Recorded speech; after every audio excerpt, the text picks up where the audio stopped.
찬양가 어땠어요, 여러분들? 찬양들을 다들 보니까 입을 다 다물고 있더라고.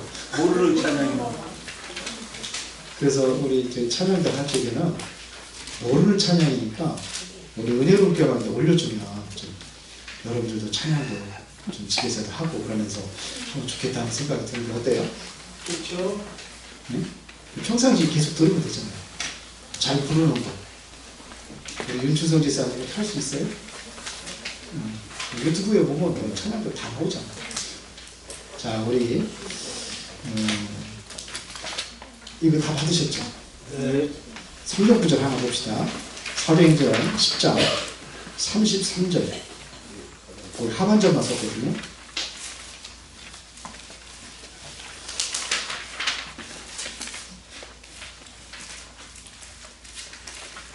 다 같이 다 찾으셨어요? 요즘에 뭐 저기 거기 같이 찾아서 그 하반절이라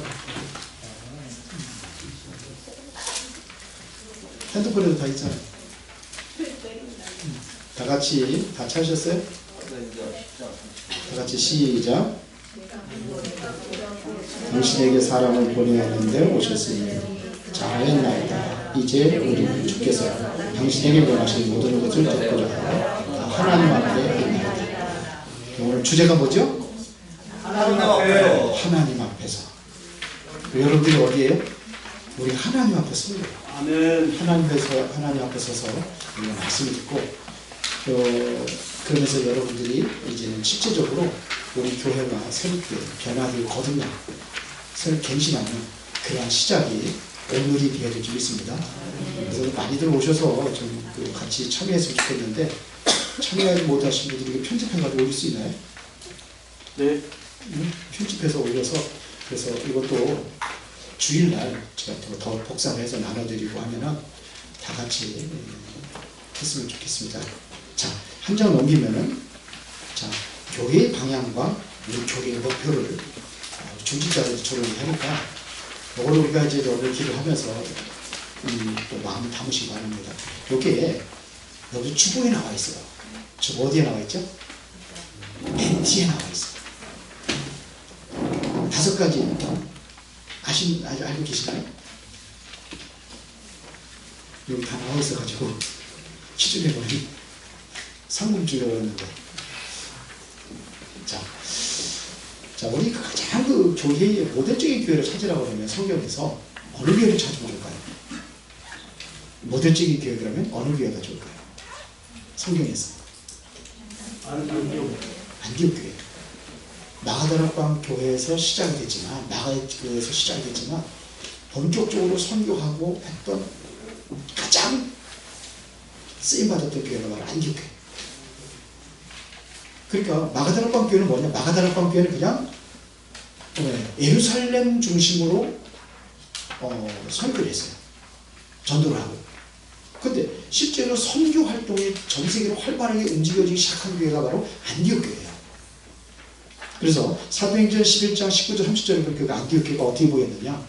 스데반의 환난을 인하여 흩어진 자들이 모여서 세워진 거예요. 흩어진 자들이. 스데반의 환난을 인하죠. 그러니까 그리스도의 핏값으로 교회가 세워졌는데 그리스도의 핏값이 어디를 거쳤냐면 스데반을 통해서 이루어진 거예요. 그게 순교로 스데반의 순교를 통해 가지고 확실하게 세워진 교회가 바로 안디옥 교회. 거기에 보면은 하나님의 은혜가 보였다고 했고 그 교회에 보면은 또 뭐냐면 그리스도인이라고 비로소 일컬음 받았다라고 했어요. 그리스도인이라고. 그러니까 불신자들부터 진짜 실제적으로 인정받았던 교회가 뭐냐? 안디옥 교회예요.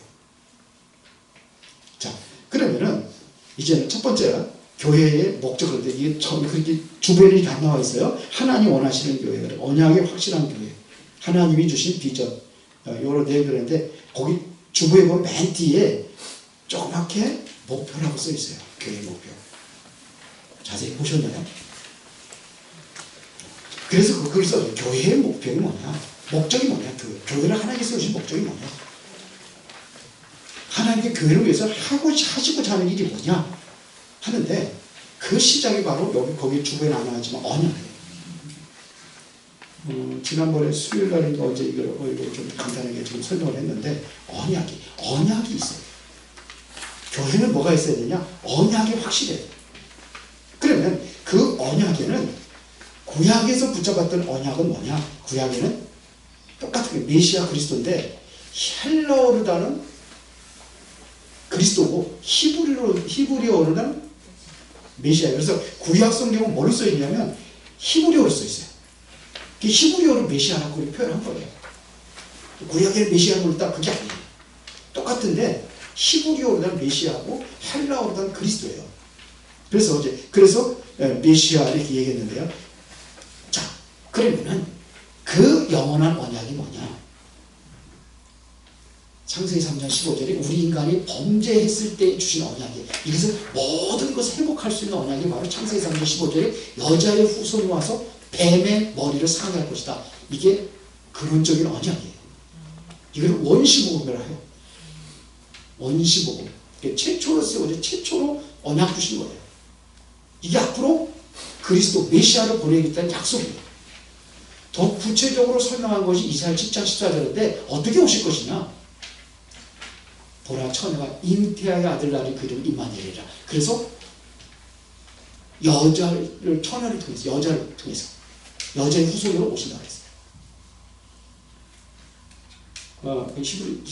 이사야서 7장 14절이 뭐죠? 다 같이 이해오죠?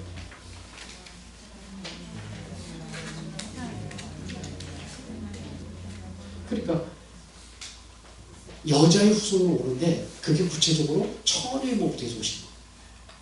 그래서 마태복음 1장 22절부터 23절에 보니까는 이 구약의 이사야 7장 14절을 인용해가지고 메시지 준 거예요. 그 약속대로 예수님께서 뭐냐? 여자 처녀를 통해서 오셨다. 이거를 설명한 거예요. 자, 그러면은 신약에는 뭐예요? 그분이 오셨어요. 약속하신 메시아가 오셨어요. 약속하신 그리스도가 오셨어요. 그래서 베드로가 이걸 고백했는데 사실 베드로가 처음에 고백한 건 아니에요. 구체적으로 자세히 설명했기 때문에 마태복음 16장 16절을 쓰는 거지 그 이전에도 메시아라는 표현이 많이 있어요. 그리스도가 오신다는 것은 증거가 많이 있어요. 그리스도예요. 그 그리스도가 누구냐? 예수가 오신 거예요. 예수가 그리스도가 오신 거예요. 이게 구약의 언약이에요. 이것은 우리가 붙잡는 영원한 언약이에요. 구약이나 신약이나 똑같은 언약이다 이거예요. 오시겠다고 약속하신 것이 바로 구약이라면 신약은 뭐예요? 약속하신 그 그리스도가 오셨다는 거예요. 자, 그러면은 그리스도가 어디 오시느냐 하는 얘기예요. 예수님께서 어디 오셨어요? 여러분 잘 알잖아요. 예수님 어디에서 오셨어요? 어디에 오셨어요? 예수님이 어느 땅으로 오셨어요? 네? 가나안이라는 건 너무 광범위한데 예수님께서 예루살렘 오신 거예요. 자, 그런데 보세요. 그러면 영원한 언약은 구약과 신약 똑같은데 시대적인 언약이 있어요. 그러면 구약에서 붙잡았던 언약은 뭐고, 그리고 시대적인 언약, 지금 우리가 붙잡았던 언약은 뭐냐? 이걸 얘기하는 겁니다. 자, 구약에는 메시아가 오실 땅이 어느 땅이냐면요, 그 유대 땅 베들레헴이에요. 거기를 약속하신 거예요. 유대 땅 베들레헴. 근데 유대 땅 베들레헴이 어디 있냐면은 가나안에, 요거 가나안이라고 했구나. 그 가나안이 오실 땅이에요. 초림이 오실 땅이에요. 그래서 보면은 자, 아브라함이 창세기 12장에 보면 아브라함이 갈 때 우르를 떠나러 내가 지시한 땅으로 가라는 데에 갔어요. 갔는데 어디로 갔냐? 가나안 땅에 간 거예요. 가나안 땅에 뭐가 들어가냐? 기근이 들어가지고 애들을 어디로 나가냐? 애굽으로 내려가요. 그냥 잠시 머물러 있다가 기근 들자마자 애굽으로 내려가요. 뭐 먹고 살려고. 그러면서 계속 고생을 해요. 언제 그러면 아브라함이 하나님의 절대적인 축복과 그 은혜에서 흔들리지 않았던 비밀이 뭐냐? 가나안이에요. 가나안 땅에 들어갔을 때에 그때에서 뭐 가나안 땅에 지나갔는데 다시 언약 잡고 들어간 게 가나안에서 거기서 들이 뭘 지르냐면은 하나님 앞에 제사를 드립니다. 그때부터 창세기 13장 18절에 그 땅이에요. 거기서. 그래서 아브라함을 하나님이 축복하는 그때부터. 가나안이에요. 창세기 26장 한번 볼까요? 요거는 좀 우리가 좀 자세히 좀 봐야 하기 때문에.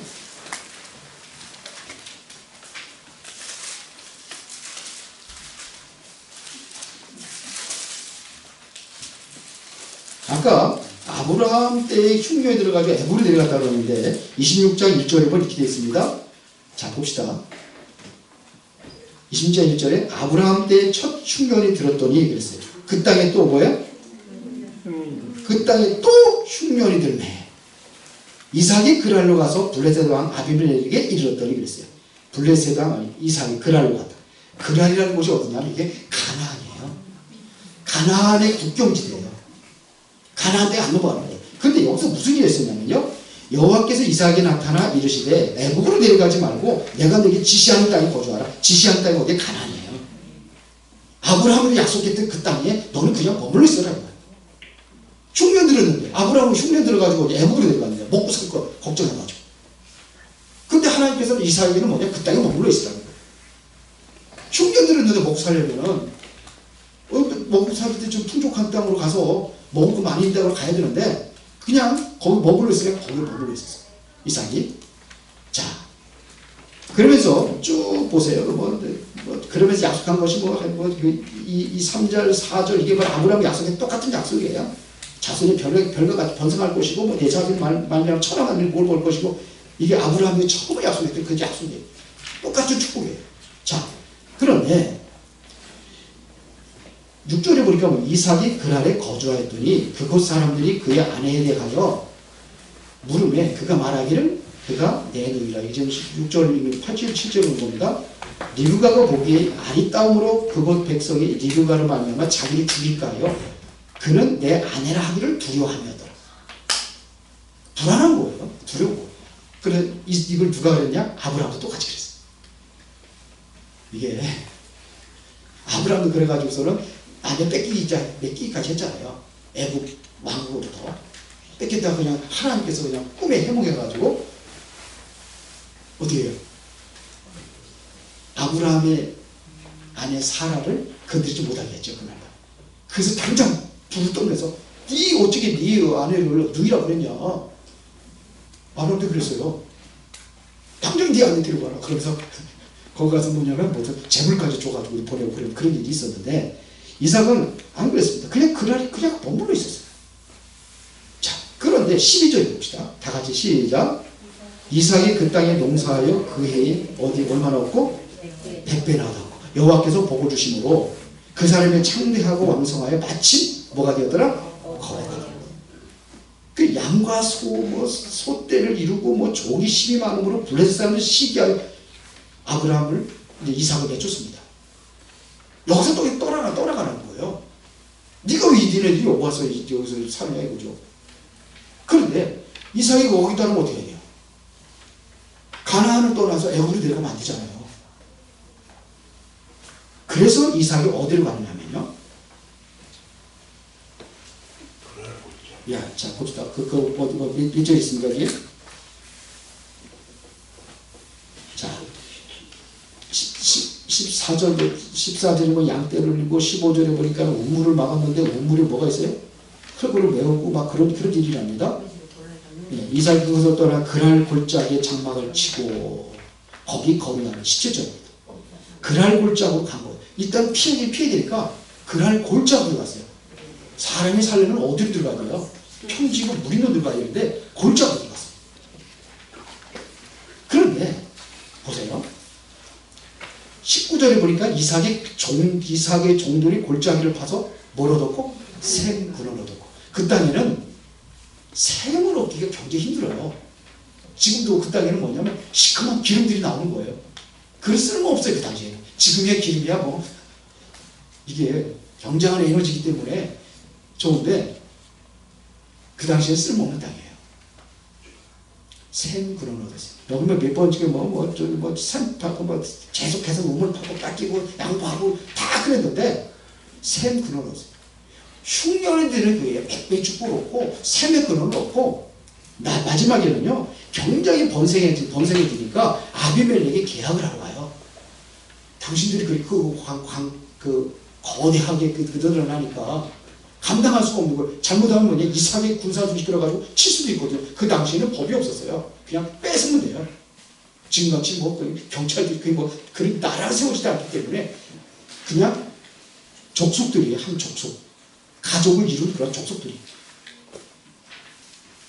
나중에 이제 그런 게 쭉 나옵니다.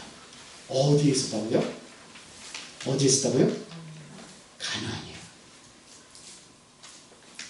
자, 한번 룻기서 한번 보겠습니다. 룻기서 1장. 룻기서 1장 11절, 룻기서.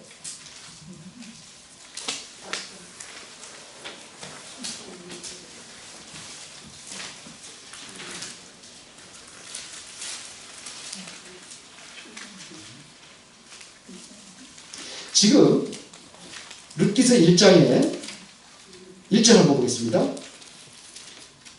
다 같이 시작. 사사들이 치리하던 때에 그때의 춘년이 되니라. 유대 베들레헴의 한 사람이 그의 아내와 두 아들을 데리고 모압 지방에 이 땅에도 뭐 흉년이 들었어요. 근데 봅시다. 그 사람들의 이름은 엘리멜렉이요, 그 아내의 이름은 나오미요, 그의 두 아들의 이름은 말론과 기럝이니. 자, 이들이 사는 그 지역을 한번 보겠습니다. 유대 베들레헴 에브라 사람들이더라.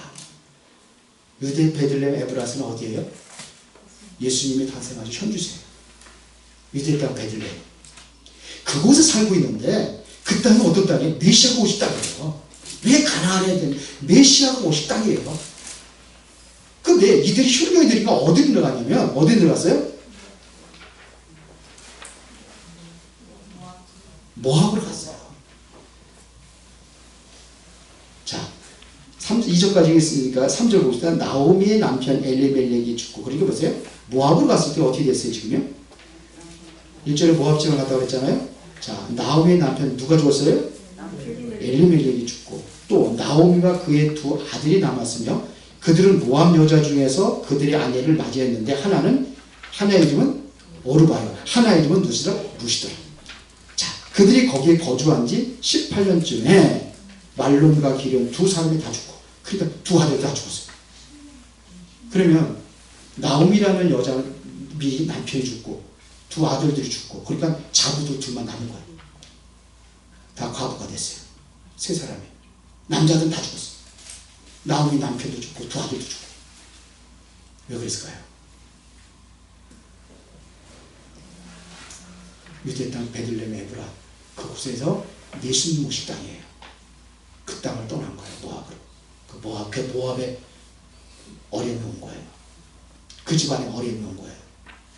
자, 그래서 이제는 나오미가 어떻게 하느냐면 이제는 고향으로 가려고 합니다. 고향 어디에? 유대 땅 베들레헴. 그곳을 가는 거예요. 그쪽으로 갈 때에 두 자부들이 같이 가겠다고 해요. 그런데 나오미가 뭐라고 얘기하냐면요. 자, 그 당시에는 아들이 없이 형이 죽으면은 누가요? 동생이 형수하고 살아서 아기를 낳아줘야 돼요. 그 씨가 굉장히 중요해요. 이스라엘 나라는. 그런데 나오미도 나이 많은데 또 아들 낳아가지고 며느리도 두 며느리한테 아들도 줄 수 있어요, 없어요? 늙었는데 또 나오면 또 누구를 결혼해서 아기 낳기가 쉬운 게 아니잖아요. 그 얘기 나중에 한번 읽어보세요. 그 얘기 하는 거예요. 자, 내가 지금 이게 늙어가지고 다시 남자를 만나고 결혼했다고 하자. 그 아들이 클 때까지 기다리겠냐? 그래, 아들 낳는다는 보장도 없어. 나는 소망이 끝나. 나는 이제는 쓰디쓴 인생을 맞이했다. 그러니까 나를 따르지 말고 너희들 원래 딸 살던 이 땅에 살아. 모압집에 살아. 나는 이제 고향을 갈 거야. 그때에 처음에 누굽니까? 오르바라는 여자가 이제는 시어머니하고 입을 맞추고 돌아갑니다. 그런데 루시라는 여자가 안 돌아가겠다는 거예요. 그게 바로 16절 17절입니다. 자, 뭐라고 고백하는지 아세요? 여러분들이 이거 옛날에 한번 기존교회 여러분 다니셨던 분들은 아마 이거 언제 설교를 많이 하느냐? 어버이날 제 설교를 많이 해요. 어버이날을 뭐 하느냐? 효부 루시라고 생각을 해요. 그래서 가장 효성이 지극한 며느리. 이걸 이렇게 하는데, 그런 거 한번 봅시다. 16절, 17절. 지금 15절에 나무가 또 이르되 보라 내 동서는 그 백성과 그의 신들에게로 돌아가라니 너도 너의 동서를 따라 돌아가라. 그때 나무가 고백하는 겁니다. 룻이 이르되 내게 어머니를 떠라며 어머니를 따르지 말고 돌아가라 강권하지 마옵소서. 어머니께서 가시는 곳에 나도 가고 어머니께서 머무시는 곳에 나도 머물겠나이다. 어머니의 백성이 나의 백성이 되고 어머니의 하나님이 나의 하나님이 되시다. 이게 시어머니를 좋아가지고 시어머니를 공경하기 위해서 간 게 아니에요. 룻이라는 여자는 그동안에 이제는 그 유대인하고 결혼해서 언약의 혈통이 뭔가를 아는 거예요. 그래서 내가 당신이 가는 곳으로 가겠다는 겁니다. 당신이 섬기는 하나님 내가 섬기겠다는 거예요. 나는 지금 이방신, 지금 여기, 예? 모압 땅에 있는 그 신들을 섬기지 않겠다는 거예요. 하나님 섬기겠다는 거예요. 이게 신앙 고백이에요. 그런데 룻이 어떻게 되세요? 마태복음 1장에 보면 예수님의 족보에 나와요. 그것도 이방 여자가 이스라엘의 가장 중요시 씨거든요. 씨. 남자를 낳아야 돼. 우리나라는 그렇죠? 옛날에 그랬잖아요. 씨를 낳아야 남자를 낳아야 되는데, 그리고 우리나라 남자가 혈통이 거를 뭐냐면 씨바지를 해가지고 단지에서 만들어가지고 오잖아요. 그게 그렇게 기충 이들에게는. 근데 이방 여자, 그 여자가 족보에 나오는 거는 예수님의 족보에 혈통에 나온다는 것은 기적과 같은 일이에요. 그런데 성경에 보면 예수님의 족보에 5명의 여자가 나오죠. 그 중에 하나가 룻이에요. 룻이. 거기서 이제 또 언약 잡은 사람을 결혼해가지고 이렇게 되는 게 나오는데, 어디 가서 이런 축복 받았어요? 가나안이에요. 자, 그러면은 여러분들이 정말로 축복 받으려면 보따리 싸가지고 가나안으로 가야 되겠죠. 가나안으로 가야 되죠. 우리 다 이사 갈까요? 이스라엘 그쪽으로 가나안 땅으로 갈까요? 유대 땅으로 베들레헴으로 갈까요? 그런데 그게 아니에요. 그래서 시대적인 언약, 그때는 예수님께서 안 오셨기 때문에 약속하신 그 땅을 붙잡는 거예요. 예수님께서 오실 그 땅을 붙잡는 거예요. 유대 땅 베들레헴으로 가는 거예요. 그런데 지금은, 그러면 예수님께서 이제는 이미 오셨다가 예수님의 모든 사역을 다 마치시고, 그리고 예수님의 하나님의 보좌 우편에 앉아 계시죠. 근데 그분이 다시 오신다고 약속을 했어요. 언제 오시나요? 언제 오셔요? 마태복음 24장 14절에 보니까 늘 얘기한 거니까 안 찾겠습니다. 모든 민족의 복음이 증거된 이후에 그제야 끝이리라. 재림하신 예수님께서 오신다는 거예요. 뭔지 아세요? 마태복음 24장 14절. 그리고 마태복음 24장 26절 다 찾아봅시다.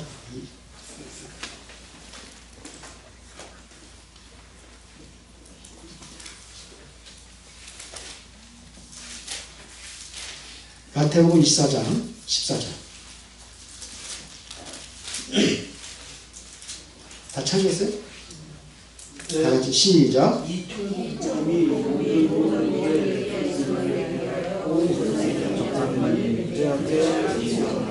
자, 그러면은 천국 보기 전까지 그제야 끝이 오리라는 얘기는 예수님께 재림하신 그날 세상은 멸망당하는 거거든요. 자, 26절 27절 한번 보겠습니다. 25절 보겠습니다. 지금 24절 보면 거짓 그리스도들과 거짓 선지자들이 일어난 큰 표적과 기사를 보여 할 수만 있으면 택하신 자들도 미혹하리라 했거든요. 마지막 때가 되면 이제 거짓, 이게 그리스도들이 거짓 선지자들이 일어나는 겁니다. 그 지금도 많이 있잖아요. 거짓 그리스도. 내가 그리스도라고 하는 사람이 우리 대한민국 안에도 10몇 명이 넘어요. 아주 작은 땅덩어리에 내가 하나님이라고 하는, 자칭 하나님이라고 하는 사람이 지금 10명이 넘어요. 여러분 생각나는 사람 누구 있어요? 정명석이, 또 이만희, 안상호, 문선병, 뭐 굉장히 많아요. 자, 그런데 보세요.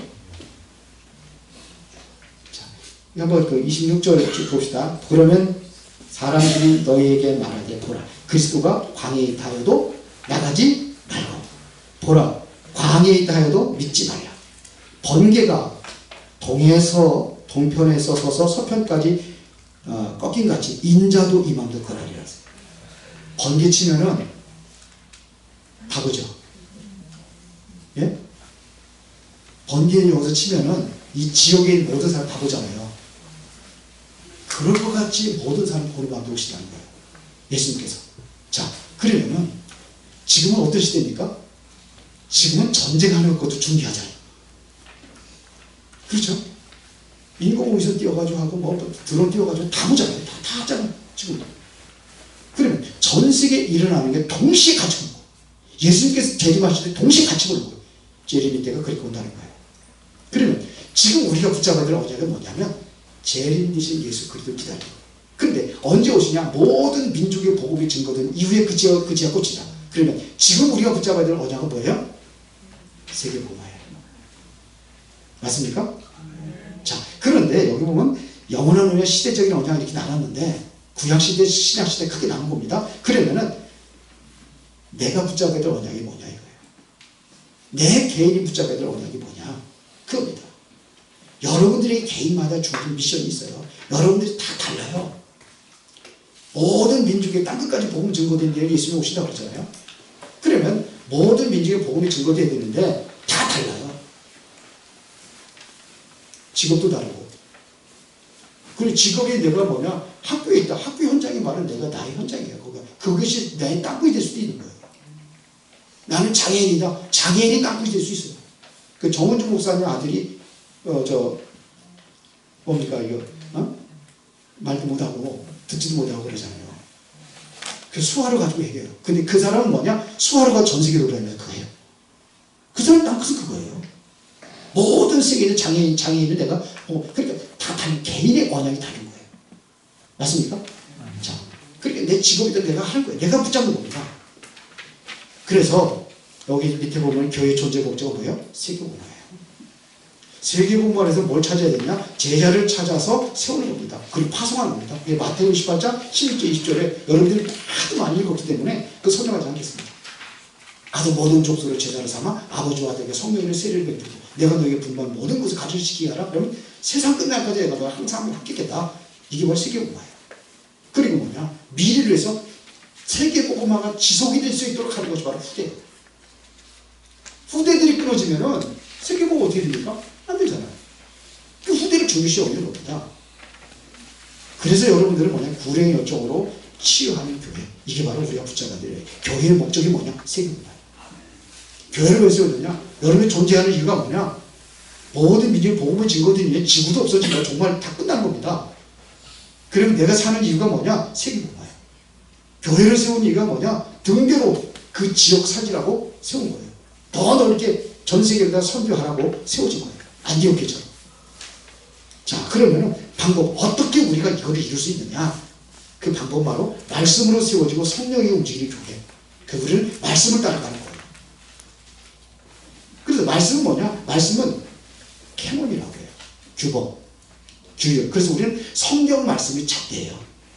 성경 말씀이 아니면 아닌 거예요. 그 사람이 아무리 기가 막힌 것을 체험하고 했다 할지라도 그것이 성경이 아니면 아닌 거예요. 우리가 각장님이 앉아 계시잖아요. 그 전에 거기 누구지? 하늘을 갔다 왔다는 사람? 예? 구순회인가요? 네. 구순회 집사를 해가지고 교회에서 그 사람 데려다가 부흥회를 한 거예요. 그 곽장님이 그것 때문에 우리 오신 거예요. 부흥회 하는데 보니까 저하고 이제 그 전에 몇 번 메시지를 말씀을 들었어요. 그때 헷갈리는 거라. 거기서는 뭐라 하냐면 천국을 잘해야지 여러분들이 신앙생활 잘하면 천국 간다는 거예요. 그 사람 내용이 그거예요. 비디오까지가 전부 다 들으라고 그래. 줬다고 그래. 곽 장로님 그걸 얻어왔더라고. 구역장에 주라고 그래서 들으라고 해서 들었다. 곽 장로님 아마 그 부흥회하는데 못 가신 거예요. 근데 그 내용이 뭐냐면 여러분들이 신앙생활 잘해서 하나님께 헌금 많이 하면 천국에 그게 다 쌓여있대요. 어떤 사람들 자기는 보면 봉고차를 하나 사가지고 개척교회 되어졌는데 그게 하늘나라 가고 와 있더래요. 그 무슨 봉고차냐? 구름 봉고차 그러더라고요. 구름 봉고차 들으셨죠? 구름 봉고차. 어떤 사람은 헌금도 하나도 안 해가지고 창고에 들어갔더니 창고에 뭐만 해? 벽지만 가득하더라고요. 어떤 사람은 뭐냐? 노숙자가 돼가지고 집이 없어가지고 상금을 못 사는 거라. 그래가지고 뭐 노숙자 생활한대. 근데 노숙자도 그런 노숙자가 아니고 뭐 꽃밭에서 머리가 노숙. 천국 그러고 오시다가. 그런가요? 제가 아니라고 했어요. 각자 이거 한번 들어보라는 거 들어보고 그러고서는 빨리 줘야 돼. 내가 돌려줘야 되기 때문에. 틀린 거예요. 성경이 아닌 거예요. 성경이 그런 게 없어요. 무슨 천국이 그냥 뭐 개털모자 쓴다니까? 개털모자도 얘기하더라고. 어떤 사람은 면류관 다 쓰고 다니는데 어떤 사람은 쓸 게 없어요. 개털모자 쓰고 다니는데. 개털모자 쓰면 안 되죠? 예? 그래서 그게 봉사하고 뭐 헌금 많이 하고 하라는 거예요. 그게. 신문에 한 광고를 봤는데 그 집사가 그 1년 동안 집회했던 내용들이 나오는데 한 면을 다 찾았어요. 그거 찾아보니까 400몇 개더라고. 500개는 좀 안 되는 것 같고 400몇 개가 돼요. 그러면 하루에 2탕, 3탕씩 떴다는 거 아니에요. 그 사람들 뭘 하려고. 성경이 아니면 아닌데 그 사람이 체험했는지 안 했는지 모르겠는데 하여튼 뭐 옛날에 그런 거 체험이 많이 나왔어. 냉동 권사가 그래가지고 냉동 집사람 권사 그래 죽었다가 살아가 냉무지에 들어갔다 살아났다는 거. 그게 다 거짓말이에요. 방법은 뭘까요? 말씀이에요. 말씀은 교회의 성도들의 길을 안내하고 가르치는 교사예요. 교과서예요. 그래서 그 시편 119편 9절 5절에 보니까 주의 말씀은 내 발에 등이요 내 길에 빛입니다. 그랬어요. 그러면 말씀의 교과서라면 교사는 누구냐? 성령께서 가르치는 거예요. 목사가 여기서 가르치는 게 아니라 목사의 입을 통해서 목사의 성령의 기름 부어가지고 여러분들에게 말씀을 전하는 거예요.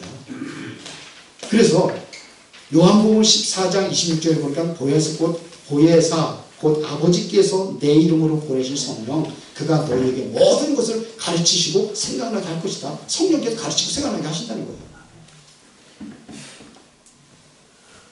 그래서 말씀은 반드시 이것이 그래서 내가 받은 것이 끝나는 게 아니라 전파돼야 되는 겁니다.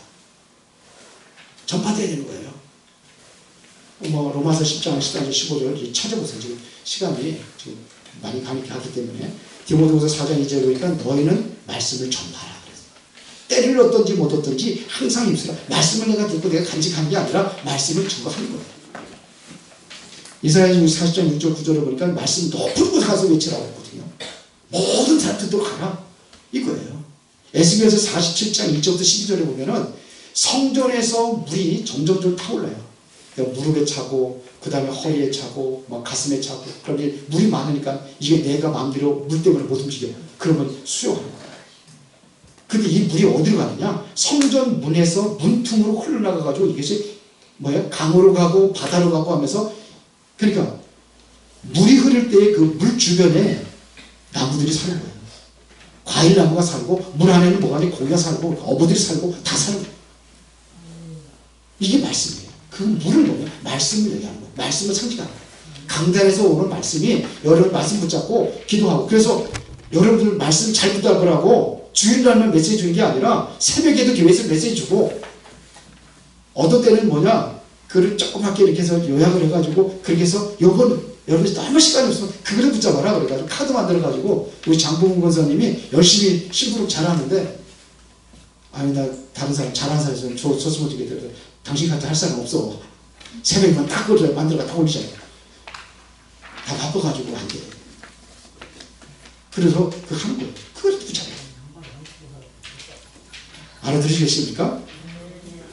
그래서 은혜로운 교회는 뭐냐? 성령에 의해서 움직이고 성령으로 성장하는 교회다 이거예요. 방법은 뭐냐? 말씀을 통해서 성령이 역사하기 때문에 그래요. 말씀을 통해서. 자, 그러면 네 번째 어떻게 실천할 것이냐? 그래서 중직자 중심의 교회입니다. 평신도들이 능동적으로 움직여야 그랬어요. 평신도들이 움직여야 되는 거예요. 사모를 그러는데 말씀, 기도, 전도 속에서 여러분 하루를 시작하라 됩니다. 스스로 힘을 얻고 자신의 할 일을 찾아 한 번씩 하는 겁니다. 말씀 속에서. 말씀 잡고 기도하면서. 현장 살리는 일에 쓰임받으라 이겁니다. 그러려면 뭐가 해야 되느냐? 목회자를 이해하고 서로 도우면서 후대들을 위해 헌신하는 겁니다. 그래서 우리 교회는 중직자 중심의 교회예요. 그래서 제가 일만하면은 간섭 이제는 거의 안 합니다. 뭐 하면은 좀 제 마음에 안 드는 거 있어요. 그래도 다 양보합니다. 조금 얘기를 하긴 했는데 그래도 양보해요. 그냥 내버려 두는 거예요. 또 우리 중직자들 알아서 또 목사님은 이거 나서지 마세요. 나 그래요. 옛날 지금 우리 나서는 스타일이 많아가지고 가능하면 중직자도 중심, 평신도 중심이지. 그래서 사도행전 6장에 보면 내일 하겠습니다면서 1절부터 7절에 보니까 왜 중직자들을 세웠느냐? 바로 사도들이 지금 없으니까 목사가 이제 그쪽에 이제 목사들이라고 보면 되겠죠. 그래서 말씀 전하죠, 목사입니다. 말씀 전하고 기도하는 일을 전무하도록 돕는 역할을 누가 하느냐? 중직자들이 하는 거예요. 중직자 중심의 교회. 그래서 이거를 그 전부터 해놨는데 제대로 안 움직였어요. 제가 믿음이 없어서 그런지 하여튼 그래가지고 우리 중직자분들을 움직이를 하는 거예요. 어떤 거는 내가 잘 모르는 것도 있어요. 요즘에는 이거 좀 얘기 좀 해주지 속으로 그래. 재정복으로 이제 저기 들어오고 그러면 이거 뭐야? 내가 물어봤더니 그거 뭐고? 그러다 말 안 해. 그래서 좀 알려주는 거 좀 줬으면 좋겠어. 어디서 중직자 준비를 하는 거예요. 그래서 사도행전 10절 15절을 보니까 이 중직자들은 뭐냐면 또 그렇게 세웠더니 중직자가 뭐 행정이라든지 뭐 구제하는 이런 것을 보는 게 많이 한 게 아니라 실제로 그들이 뭐냐 현장의 지역을 살렸어요. 그래서 사도행전 16장 15절을 보면 루디아의 집, 17장 5절을 보니까 야손의 집, 고린도서 16장 19절에는 브리스가 아굴라의 집과 그 교회라고 했어요.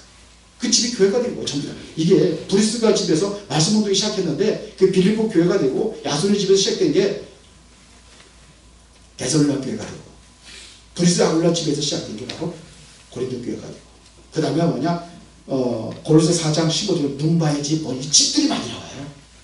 그 당시에는 집에서 말씀 운동이 시작된 거예요. 자, 그 다음에 네 번째 사역을 위한 자세. 우리는 항상 모델이 있어야 돼요. 사역하는데 모델. 그게 바로 예수님께서 당신 스스로 보여주고 제자들을 가르쳤어요. 입술로만 가르친 게 아니라 스스로 보여주고 가르쳤어요. 그래서 예수님을 모델로 따라가는 교회다. 우리 예수님의 모델이 가장 중요한 예수님의 모델이에요. 그래서 우리는 예수님처럼 겸손히 낮은 자리에서 섬김의 자세를 현실하라 이거예요. 그리고 빌립보서서 2장 5절 6절 그러니까 너희 안에 그 마음을 품으라. 곧 그리스도 예수의 마음이니 그는 근본 하나님의 본체시나 하나님과 동등됨을 취할 것을 여기지 아니하시고 자기를 위하여 종의 형체를 가지사 죽기까지 복종하셨다 그랬어요. 종의 형체로. 예수님은 내가 섬김을 받으려 온 게 아니라 섬기려 하고 자기 목숨을 많은 사람 대성물로 죽이겠다 이렇게까지 말씀하셨어요. 그렇게 하는 겁니다.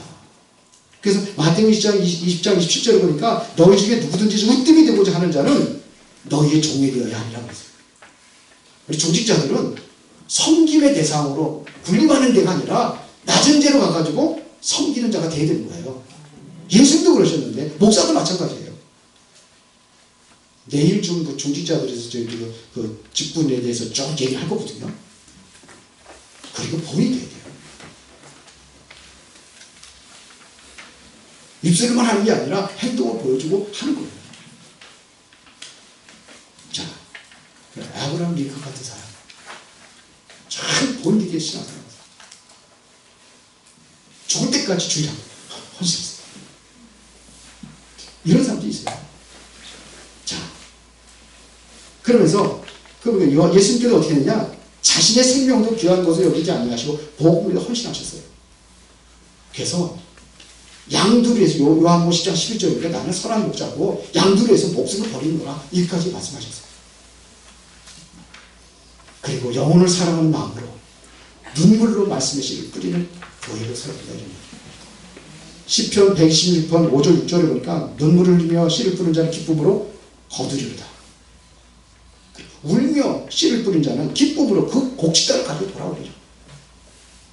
그래서 우리는 이 눈물이 없이는 못하는 거예요. 맞습니까? 졸려요? 자, 다 끝났습니다. 조금만 했는데요. 자, 그 다음에 5번째, 미래를 준비하는 거예요. 미래 준비. 그래서 왜 그러냐? 이게 후대들이 끊어지면은 소망 없어요. 유럽 교회라든지 미국 교회는 늘 얘기하지만 자꾸 무너진 이유가 뭐냐? 후대들이. 그리고 지금 한국 교회가 좀 심각하죠.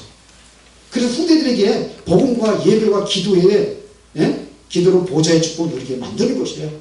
그래서 바울이 회당에 들어가서 계속해서 렘넌트 후대들을 살리는 일에 그렇게 쓰임받았다는 얘기입니다. 그래서 후대들에게 달란트를 찾아주고 미래의 주역으로 만드는 겁니다. 그래서 미래 세계의 흑암 문화를 복음 문화로 바꾸고 무너지지 않는 교회를 든든히 세워져가는 겁니다. 자, 우리는 결론에 다시 한번 하나님 앞에서, 누가 앞에서요? 하나님 앞에서. 여러분들 하나님 앞에서, 그 내일까지 끝까지 하나님 앞에서. 자, 그래서 여러분 하나 넘기면 묵상기도가 나옵니다. 10분 남았는데 10분 동안 이거 하겠습니다. 다른 단체들이 명상하거든요. 구글에서 한번 명상해가지고 했는데 매덕이 동시에 들어왔다가 좀 전 세계에. 그러니까 지금 명상이에요. 그러면 우리는 더 좋은 게 있거든요. 그게 뭐냐? 묵상이에요, 묵상. 그래서 지금 주부에다가 여러분들 올려주고 하는데 좀 어려운 게 있을 거예요.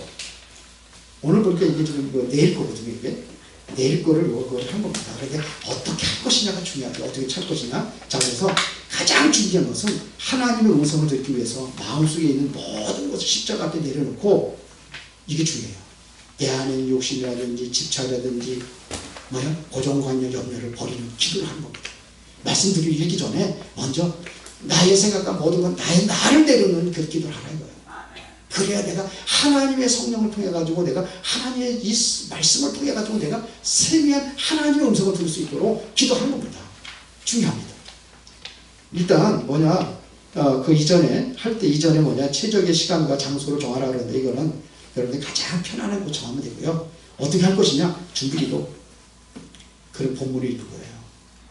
본문을 읽을 때 어떻게 읽어야 되느냐? 정말로 하나님의 성령의 도우심을 간구하면서 그 본문을 읽는 겁니다.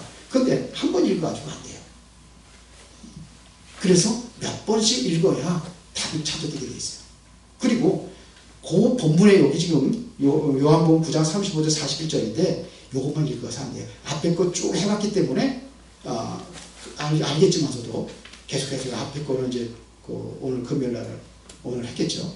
그러면은 앞부분 뒷부분까지 읽어야 돼요. 그래야 이해가 돼요. 지금 마태복음, 요한복음 9장 39, 41, 41절에 보면 이게 요절만 여기까지만 가지고는 내용이 무슨 내용인지 파악할 수 없기 때문에 앞부분이 1절부터 쫙 보면은 맹인 인자 고쳤는데 어디 고쳤어요? 거기 1절, 2절 쭉 보면은 예수님께 날때부터 맹인이거든요. 그 제자들이 묻습니다. 이 사람이 누구 죄 때문에 그렇습니까? 그랬어요. 누구 죄냐? 본인의 죄냐? 부모님들의 죄냐? 그때 예수님께서 말씀하시는 거예요. 부모의 죄도 아니고 이 사람 죄도 아니고 그걸 통해서 하나님의 영광을 드러내기 위해서 위한 것이다. 그러면서 이제 근데 이 예수님이 고쳐지니까 진흙을 이겨가지고 눈에 바르고 실로암 못에 가서 씻으라. 실로암 못에 가서 씻고 왔더니 눈이 떠졌어요. 이거로 바리새인들이 계속해서 하는 이야기가 있어요. 네가 누구 때문에 이걸 고쳤느냐? 부모님 찾아가가지고 부모님 이 사람 당신 앞에 맞습니까? 어떻게 고쳤습니까? 다 고쳐 장성했으니까 직접 물어봐라. 그러면서 막 그런 내용들이에요. 그리고 이제는 하여튼 그런 내용들이 조금씩 그런 것들을 좀 알아야 요거를 할 수가 있어요. 자, 그래서 이거를 말씀 이렇게 쭉 합니다. 그리고서 이거는 여러분들이 이걸 사기 좋게 하려고 이렇게 좀 내용을 내놨는데 좀 더 쉽게 하려고 그러다가 쉽게 하면 좀 어려운 거 이해를 하기 위해서 여러분들에게 조금 어려울 수 있어요. 어려운 거 있으면은 좀 문자로 보내라고 하더니 누가 한 사람 딱 한 번 보내고 안 보내. 이거 어려웠을 텐데 내가 써보다 그러거든. 근데 한 번도 안 보내. 안 하는 것 같아. 근데 내가 고민하고 있어. 이걸 해야 되나. 차라리 새벽 예배 메시지를 갖다 넣어주는 게 낫지 않을까. 새벽 예배 메시지 거기다 넣어주면 전보다니까 이렇게 들으면서 메시지 한번 보라고 그렇게 넣어줄까 이런 생각도 할 정도로 그래서 이거 하시는 분들 있어요, 매일? 예? 손 들어보세요. 그래서 잘 돼요? 아니 어려워요. 어렵지. 그런데 왜안 어려워? 나름 그래도 나름 써요. 써요? 근데 틀린 것 같긴 해요. 그래도 한다는 것이 참 이것도 좀 내가 두고도 좀 어렵겠다는 생각이 드는데 이거는 몇 번씩 읽는 거예요. 앞에도 읽어보고 뒤에도. 그게 묵상해요. 하나님 앞에 하나님에게 내게 내 말씀을 달라고 그렇게 하면서 하는 거예요. 그래서 실제로 여러분들이 해서 이걸 다 한 다음에 다시 한번 묵상하면서 그러면 내가 느낀 점이 뭐냐? 하나님께 내게 준 말씀이 뭐냐? 느낀 점이라고 해. 느낀 점을 쉽게 하려고 느낀 점인데 정말 깊이 하나님 내게 준 말씀이 뭐냐? 이걸 찾는 거예요. 그럼 내가 이걸 어떻게 실천할 것인가? 이것도 찾아서 하는 거예요. 이걸 하고 그래서 뭐냐? 이거를 말씀을 이제 실천 적용하고 그 다음에 나누는 거예요. 그럼 너는 어떻게 했냐? 그거 어렵다고 그러잖아요. 나는 어렵지만 다른 사람도 뭐예요? 쉬울 수도 있잖아요. 그러면 그러면 맞추는 거 포럼을 그러네. 나는 이게 못 깨다. 당신 말씀 들어보니까 이게 맞는 것 같아. 이렇게 해서 이게 적용하는 이거를 같이 나누는 거예요. 은혜를 함께 나누는 겁니다. 근데 여기에서 주의할 것은 뭐냐면 받은 은혜를 다른 사람과 함께 나누는 것이다. 그런데 주의할 것은 자기 자랑이나 과장의 유혹을 경계하라. 오직 하나님의 영광만을 드러내고 위로하는 것에 진정한 목적을 가져야 된다. 위로받고 힘으로. 이거 묵상해요. 말씀 묵상. 시편 1편에 보니까는 복 있는 사람이 어떤 사람을 했어요? 악인의 길을 따르지 아니고 죄인의 길을 서지 아니고 오만한 자리에 앉지 아니고 오직 여호와의 율법을 즐거워하여 그의 율법을 주야로 묵상합니다. 그래서 그거를 막 곱씹는다 그래요. 말씀을 자꾸 곱씹는 거예요. 이게 삶 속에서 여러분들 말씀 가지고 그렇게 곱씹는 생활을 하는 거예요. 여러분들 한번 해보시고 어렵다고 하면 새벽 예배 메시지 그들이 풀이 해줬으니까 그것도 쉬울 수도 있어요. 그거 가지고 해도 돼요. 새벽 예배 말씀 가지고 해도 내가 말씀 가지고 시작하고 말씀 속에 내가 살아가는 거예요. 묵상한다는 것은 내 기억에 마음에 담는 시간입니다. 말씀을. 이해가 되십니까? 예, 그거 하는 겁니다. 어려운 거 있어요? 이거는 우리 장로님 토론 시간 있죠? 있습니다. 그때 이제 장로님이 안내하겠지만서도 요거 할 수 있는 시간 있으면 하시고 아니면 내일 새벽에 다 한번 해보세요. 이렇게? 여기 성경부터 가져오놨어 내가. 35절부터. 응? 근데 이거 좀 어렵더라고요. 제가 보니까 좀 어렵긴 한데 제가 그러니까 여러분 마음에 있는 거를 한번 생각하는 게 다를 수 있거든요. 여러분들이 그동안 신앙생활을 했기 때문에 그거 가지고 한번 찾아서 한번 기록을 해보고 또 조편성이 있으니까 그렇게 한번 나눠보고 그렇게 한 시간을 갖도록 하겠습니다. 다음 내일은 교회의 직분에 대해서 얘기합니다. 우리가 중직자 하고서도 한 번도 해본 적이 없어가지고 이거 교회의 직분에 대해서 쭉 나와서 여기는 여러분 성경 구절 다 찾으려고 힘드니까 제가 빨간 글씨를 가지고 성경 구절 다 넣어놨어요.